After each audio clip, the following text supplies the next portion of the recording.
Peoples party نے فیصل راٹھور کو وزیر اعظم آزاد جموں کشمیر نامزد کیا ہے۔ کہا جا رہا ہے کہ ایک عام کارکن کو وزیر اعظم بنایا جا رہا ہے۔ یہ دعویٰ بالکل جھوٹ ہے، حقائق کے برعکس ہے۔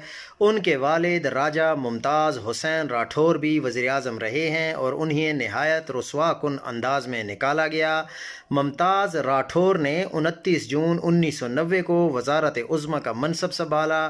اگلے برس انتخابات ہوئے تو انہوں نے وزیر اعظم پاکستان نواز شریف پر دھاندلی کا الزام عائد کیا۔ اپنے اختیارات سے تجاوز کرتے ہوئے انتخابات کو کالعدم قرار دے دیا، جس پر انہیں 5 جولائی 1991 میں گرفتار کر کے اسلام آباد لایا گیا اور سردار عبدالقیوم خان آزاد کشمیر کے وزیر اعظم بن گئے۔ بعد ازاں 30 جولائی 1996 کو ممتاز راٹھور آزاد کشمیر ریاستی اسمبلی کے اسپیکر منتخب ہوئے۔ 1999 میں دل کا دورہ پڑنے سے وفات پا گئے تھے۔